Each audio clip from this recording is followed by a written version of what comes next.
नमस्कार, स्वागत है आपका स्पेशल स्टोरी में। मैं हूं आपके साथ वक्ता। देश भर में ईडी और सीबीआई के ताबड़तोड़ एक्शन ने भ्रष्टाचारियों में हड़कंप मचा दिया है। इस बार ईडी का एक्शन छत्तीसगढ़ में हुआ है, जहां सीएम भूपेश बघेल के करीबी अफसरों के ठिकानों पर छापेमारी की गई और ये कार्रवाई अवैध माइनिंग को लेकर की गई है, जिसमें ईडी को कई अहम सबूत हाथ लग चुके हैं। कहा जा रहा है कि भूपेश बघेल के करीबी कई अफसर सलाखों के पीछे जा सकते हैं। दिल्ली और बंगाल के बाद अब छत्तीसगढ़ में ईडी ने बड़ी कार्रवाई की है। इस कार्रवाई से कांग्रेस में हड़कंप मच गया है, क्योंकि अब ईडी की रडार पर सीएम भूपेश बघेल के करीबी अफसर आए हैं, जिनके 12 से ज्यादा ठिकानों पर रेड मारी गई है। जिन लोगों के ठिकाने पर ईडी ने छापे मारे हैं, उनमें कई आईएएस अधिकारी और कुछ कारोबारी भी शामिल हैं। ईडी ने छत्तीसगढ़ में जिन आईएएस अफसर के यहां छापे मारे हैं, उनमें रायगढ़ के कलेक्टर रानू साहू का नाम भी शामिल है। उनके अलावा खनन विभाग के निदेशक आईएएस अधिकारी जेपी मौर्य, मार्कफेड के एमडी और आईएएस अधिकारी समीर बिश्नोई, सूर्यकांत तिवारी के ठिकानों पर छापेमारी की कार्रवाई की गई है। ईडी की टीमें ओडिशा और पश्चिम बंगाल की गाड़ी में पहुंची हैं। सूत्रों के मुताबिक अवैध माइनिंग को लेकर कुछ समय पहले ईडी ने सर्च ऑपरेशन चलाया था। उसी सर्च ऑपरेशन के दौरान मिले सबूतों के बाद ईडी ने कई कारोबारियों और अधिकारियों के खिलाफ छापेमारी की ये कार्रवाई की है, जिससे कांग्रेस बुरी तरह बौखला उठी है। वहीं कहा जा रहा है कि जांच की आंच सीएम भूपेश बघेल तक भी पहुंच सकती है। इससे पहले आयकर विभाग ने 3 अगस्त को रायपुर, कोरबा और रायगढ़ में स्टील और पावर प्लांट से जुड़े कारोबारियों के ठिकानों पर छापेमारी की थी, जिन पर कार्रवाई हुई थी। उनमें एचएसआर रोलर, नूतन इस्पात, ग्रेविटी फेरस, धनकुंड स्टील के मालिक धीरज सुराना, भवानी मोल्डर्स के सुनील अग्रवाल और निर्माण टीएमटी के मालिक राजेश तोला के रायपुर, कोरबा, रायगढ़ के ठिकानों पर शामिल थे।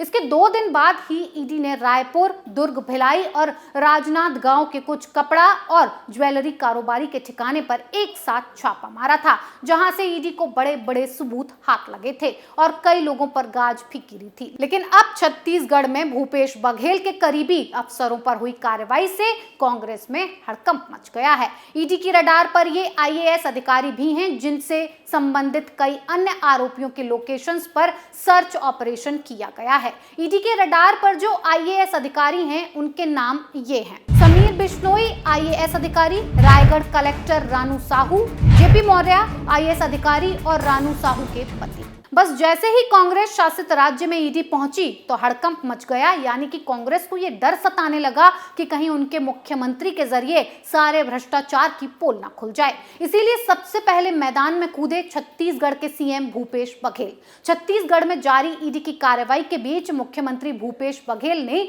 बड़ा बयान दिया। उन्होंने कहा, बीजेपी सीधे लड़ नहीं पा रही है, इसीलिए ईडी आईटी के माध्यम से लड़ने की कोशिश कर रही है।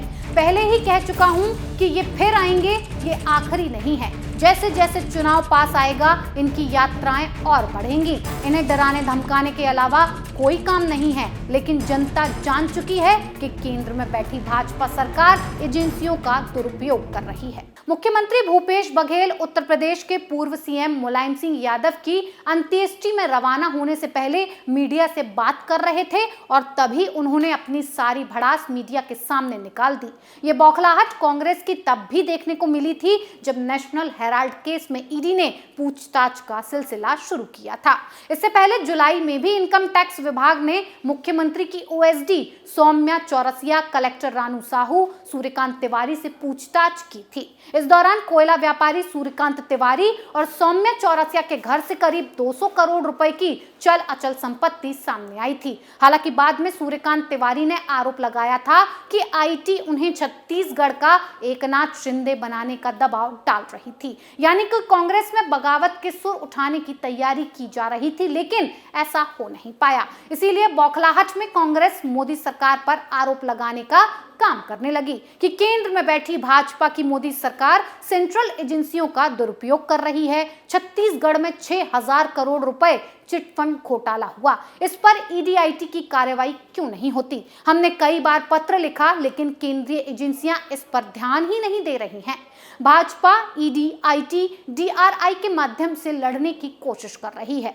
छत्तीसगढ़ में जैसे जैसे चुनाव नजदीक आएगा, ईडी आईटी की यात्राएं बढ़ेंगी। ये डराने धमकाने का ही काम करते हैं, उसके अलावा कुछ नहीं। तो बौखलाहट तो ईडी की छापेमारी की साफ साफ दिखाई दे रही है। ईडी ने कई जिलों में छापा पड़ा है। 3 आईएएस अफसर, कोयला कारोबारी, चार्टेड अकाउंटेंट, मुख्यमंत्री के उपसचिव, पूर्व विधायक, माइनिंग हेड सहित 10 से ज्यादा जगहों पर जांच की कार्रवाई चल रही है। राज्य के मुख्यमंत्री भूपेश बघेल ने पूरे घटनाक्रम को साजिश करार दिया है, तो वहीं पूर्व सीएम रमन सिंह ने छापेमारी कार्रवाई को छत्तीसगढ़ के लिए शर्मनाक बताया है। पूर्व सीएम और भाजपा के राष्ट्रीय उपाध्यक्ष डॉक्टर रमन सिंह ने ईडी की छापेमारी पर कहा है कि देश और दुनिया के सामने छत्तीसगढ़ आज शर्मसार हुआ है। राज्य में भ्रष्टाचार के नए आयाम तय किए जा रहे हैं। हमने कभी कल्पना नहीं की थी कि 40 अधिकारियों के घरों में ईडी छापा मारेगा।